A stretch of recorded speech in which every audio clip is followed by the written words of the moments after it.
Yeah, let's just move on. Let's leave all this negativity behind and let's get to the good stuff, because now we get to the best movie category. So we finally get to discuss our favorite movies of the year. Why don't you start us off, Tyler? Yeah, so I kind of got a bit of a different one for my first sort of option here. Yeah. It's not necessarily the best movie I saw of the year, but it was the best experience I had at the cinema. All right. And I watched it again for a second time, and it didn't quite hit the same, like not with that big Atmos sound. And I watched it at like a Lux cinema, and it had like great screen. I know what you're gonna say. Yeah, you know what I'm just gonna say. And yeah, it's warfare. Yeah. God damn, like that first experience watching it at the cinema, it was like the most like realistic, harrowing like war film I'd seen in so long, like since like classics like Saving Private Ryan and like an Apocalypse Now. Like it was the modern, not equivalent, because it's so different in terms of like narrative. You know, it is like a fly on the wall documentary almost, warfare. Yeah. But I was just so impressed with it, and it felt so genuine and so real. The stakes felt so high. It wasn't propagandist at all. It was kind of fair in its interpretation of the characters and in the situation, and so brilliant in terms of acting as well. Like everyone's performance is amazing. You've got Will Poulter, and you have the guy that plays Johnny Storm. They were so good in it. Yeah, just brilliant. And I like I said, I did watch it then back at home, and it didn't have anywhere near as the same impact, to be honest, but it's still very enjoyable. Yeah, it's a movie that you need to watch at the cinema. You know, in a very different way to something like Avatar 3. But, but just because of this immersive nature of what we are witnessing. You need the bombs to sound as if like a fucking actual bomb has gone off behind you, and that was like genuinely like it knocked me out of my seat when something happened in this film. Yeah, the show force scene, as you mentioned in your review, really good stuff. Whereas like I was anticipating that scene when I was watching at home with, I think I was watching with my dad and my brother, and like, I was looking for their reactions, and just on like our like screen setup, home system setup, it didn't hit the same at all, and they just didn't have that much reaction to it, and I was like, oh my god, that shit blew me away when I saw that last time. But that's a shame. But you know, like that's a good thing that you mentioned this, because some movies are best experienced in the cinema. Cinema is a place that is kind of dying all over the world, and I feel like, you know, these movies, not just the big blockbuster Avatar 3D fucking movies, you know, and I enjoyed Avatar 3, but it's not just those movies that are worth experiencing on the big screen. There's so many movies, like smaller movies like this one, that really shine when seen on a large screen with a nice surround audio. And I feel like so many people are just accepting this thing that we're gonna watch this movie on my phone now, and then it's sad. Like, you know, I know cinema is expensive, but I think, you know, it's worth it to pay that ticket every once in a while and enjoy a movie on a big screen. I think because like I said, I went to like a Lux screening for this one. It was like almost £30 for like a ticket to go see this movie, which is insane. But you know, like like you said, every now and again the films do warrant that, and this one I felt really warranted it, and blew me away the first time I watched it. Nice. All right, so one of my picks, and this is not the best movie of the year for me at all, but I wanted to quickly mention it because I thought it was really fun and really well made, and it's Wake Up Dead Man. Oh, okay, interesting. I haven't seen it yet, but god damn, Glass Onion is like one of my least favorite films of all time. I'm probably being hyperbolic there, to be honest, but I just thought it was so bad. Yeah, I know you're not a big Glass Onion guy, but I think you liked the first Knives Out movie. I didn't finish it because I didn't enjoy it either. Okay, fair enough. I mean, I am a huge fan of whodunit movies. I love a whodunit too, but I grew up watching Poirot with my family, Murder, She Wrote. I read a bunch of books by Agatha Christie. So like it's a genre that I love, that I also love to write in this genre too. So these Rian Johnson's movies are appealing to me for a very specific reason, and it is how he takes those things that you expect from a movie like this and kind of like tries to do his subversion thing. And I think this is the realm in which that subversion that he likes to do works. Because, Rian Johnson famously did The Last Jedi, which destroyed the Star Wars fan base. It was this very divisive movie, and Star Wars has not been the same since then. So many people kind of blame him for the death of Star Wars. I don't. Honestly, I think the problems were before that. Oh yeah, for And sure. after that, but I think he's an interesting director. He's not like a perfect auteur. No, I really like some Rian Johnson films. He has a very specific style, and I think this might be the best of the 3 Knives Out movies that he made. That's what I've heard. Is why it's kind of I'm intrigued to watch this one more so than the others. It's a brilliant mystery that keeps you guessing until the very end. There's some very memorable characters in this. Josh Brolin plays this fucking asshole of a priest, and Josh O'Connor is really good in it. Really, like, he's the protagonist. Danny Craig doesn't come into the story until like halfway through the movie almost. And like the ensemble cast is really fun. Maybe not as memorable as the first cast, but you got Glenn Close, amazing in the movie. Jeremy Renner is so funny. Like, is a very minor character, but when he speaks, he's always, for some reason, I fucking cracked me up. Andrew Scott is in the film. Kaylee Spaney is a bit wasted, but she's also in the film, and she's good in it. It's a whodunit, and it's a very good mystery, but also it's very interested in exploring the setting and the theme which surrounds religion and uses religion to talk about society. And I think it does it in a very clever way. It's blunt in parts. Some characters give speeches that can like tell you maybe a little bit too much of what Rian Johnson wanted to say. Right. But it works for those characters, for how they're written. I don't know. Like, I thought it was brilliantly made. It kept me hooked throughout. I was like, oh my God, what's going to happen next? I thought it was really, really fun. And again, Rian Johnson's style doesn't always work and doesn't always work for me. But I felt like in this movie, it found the secret formula to make it really shine. I'm sure it's not going to be for everyone, but there are some shots in this that like I'm thinking about now, like just thinking about the movie. I'm like, oh, that very brilliant use, camera work, and just like framing stuff in a specific way. And I think,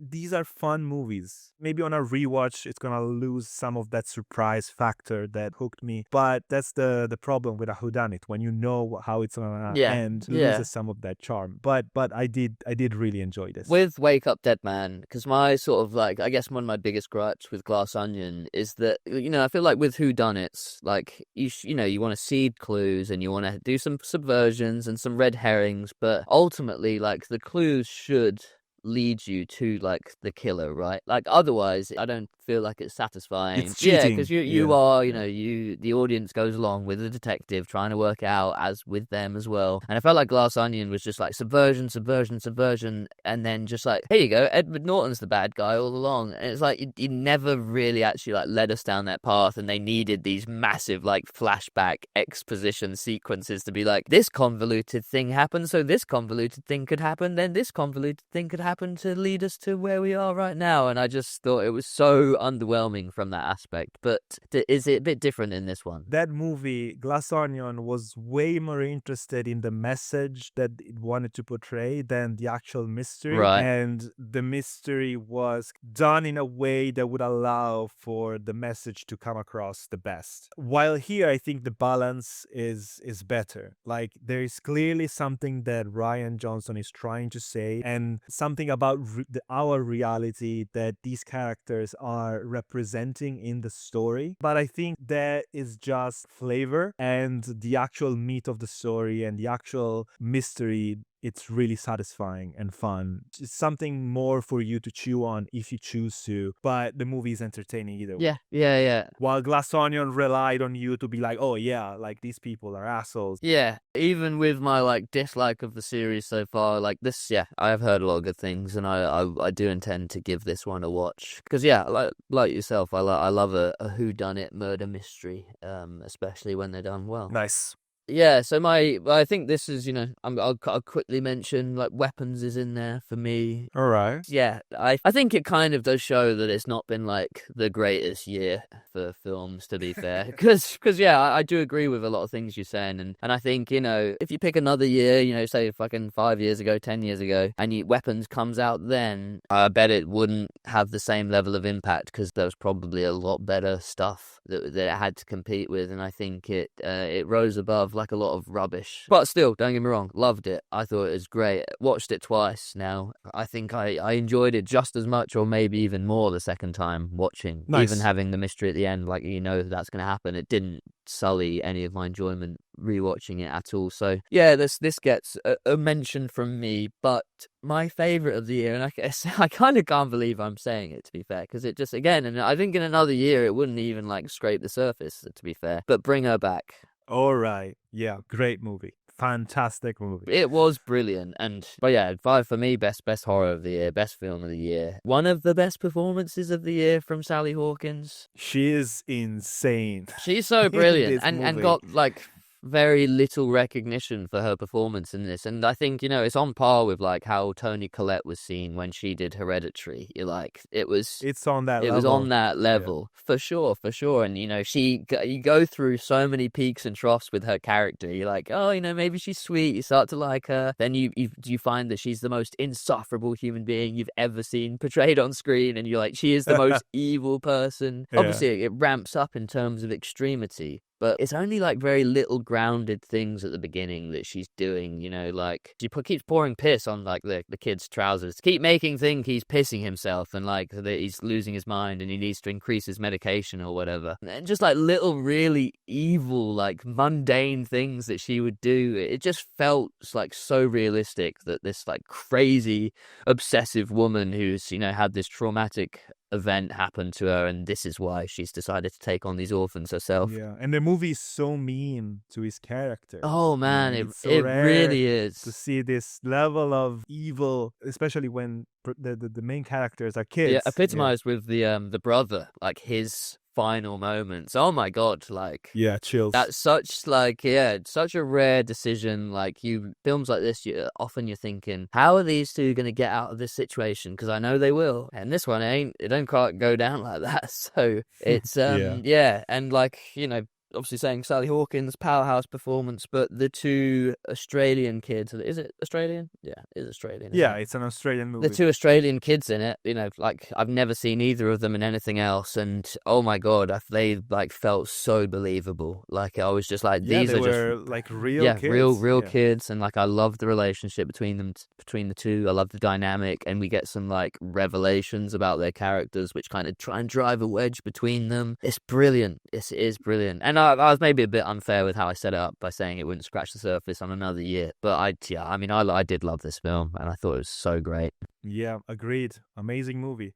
So another one that I really, really loved that I know you didn't is One Battle After Another. Oh, this is your favorite film of the year? No, it isn't. I just wanted to quickly mention it because it is one of my favorites. Okay. And I think the more I think about this movie, the more I like it. I love the ending sequence with the chase. The performance by DiCaprio is just so memorable and unique. On the opposite end of the spectrum, I honestly haven't thought about the film once since watching it, which is a shame. But yeah, no, go on. I loved Benicio del Toro in it. I love the character of DiCaprio's daughter. Like it's not a perfect movie, but that's also kind of the beauty of it. It's trying to say these things and it's a bit messy, but I think some people are misconstruing the message of the movie. I think it's a very positive message. It's not about rebellion for the rebellion's sake, but like the idea of taking responsibility and doing stuff that you think is right. If you want to rob a bank and shoot an innocent security guard for no reason whatsoever, then you do that. That's not excused in the movie, and it's actually it has huge consequences on the story. It does. I remember I only remember that scene because that was like one of the pivotal points moments where it got me back on board actually. So yeah, no, I was just trolling. Yeah, no, I thought, it's not incredible, but it has some incredible moments. It's like this Tarantino-esque romp that Yeah. wants to deal with big themes of civil unrest and rebellion and like the power of family. And I don't know, it really clicked with me. I was hooked all the way through. I watched it 2 times and I was never bored. So yeah, Paul Thomas Anderson is one of my favorite directors, and I think this one of his best movies. Yes. No, it's dripping with style. I will say that. It is very stylistic. And like it was gonna be potentially in my most overrated category, but it's very divisive. Many people didn't like it, so Yeah. A lot of people are saying it's a masterpiece and like the best film we've seen in decades, the most important film, blah blah blah. And then a lot of people I wouldn't go that No, far. of course I wouldn't not. go Yeah, that yeah. far. But then, a lot of people are like, yeah, this is boring drivel. And I lie somewhere in between. That's That's fair. But no, my favorite movie of the year, and this was really hard for me to pin down, but I think it's Bugonia. fair. Okay, interesting. Annoyingly, I have had this film somewhat like spoiled for me a little bit, so I do kind of know what happens, the big twist Okay. or whatever. But I was meaning to watch it. I didn't know anything about That's it. good. That's good. So that's probably why I loved it so much. This was an incredible fucking journey. I love Yorgos Lanthimos. Yeah. I love his style. I like most of his movies, and this is probably one of my favorites that I've seen of his. It's both absolutely bonkers in the subject matter that it decides to tackle and how it decides to tackle it. So basically, the general premise is Jesse Plemons is this kind of like redneck loner type guy. Like conspiracy theorist. The conspiracy theorist guy thinks the earth is being controlled by aliens. He ropes his cousin, who's like an autistic kid, into helping him kidnap the head of this pharmaceutical company, who is played by Emma Stone, amazing as always. And they kidnap her, they shave her head, and they lock her in their basement because they think that she's an alien. And the whole movie kind of like unravels from there. And it's so surprising and insane what happens in this movie. A fantastic experience to watch it knowing nothing about it, and then rewatch it knowing where it ends up. And the performances, like Jesse Plemons in this movie. Jesse Plemons in every movie. He is so good, but like in such a unique way, because his character is both the protagonist and the villain, and you need to kind of like find him funny but also upsetting and like unsettling. Yeah. And Yeah, it's a very like nuanced role. there's this scene where he needs to cry about something that I won't spoil, and that scene is both comedic and tragic and harrowing, and every emotion that I'm describing is on his face. And like it needs to be done in such a specific way not to be perceived as over the top or silly, and it strikes that balance so perfectly. Like I think he's one of the best actors working today, and I know everyone is saying that, but like it's true. Yeah. And Emma Stone as well, another one of like those bonkers performances. Like she's having so much fun collaborating with Lanthimos. Clearly they have reached this level of complete trust in each other. She just does what he envisions, and they trust the process. This movie feels like a fever dream. It ends in such a surprising and perfect way, and I guess you kind of know what kind of like the twist at the end is. But like I don't know, it tackles stuff like conspiracy theories, as we mentioned, and like social media bubbles and what they can do to your brain. It's both a genre movie with incredible performances and like great sense of rhythm, but also like has these themes. It has stuff to say, and it's under the surface, but it's clear it's there. And I don't know, I just loved it. It's a really good movie. Yeah. I again, high up on my watch list of things to watch. Lanthimos for me is a bit hit and miss. Like, well, I really like some of his stuff. Like, Killing of a Sacred Deer is really good. Very like weird and harrowing and like horrible to watch, and I'll never watch it again.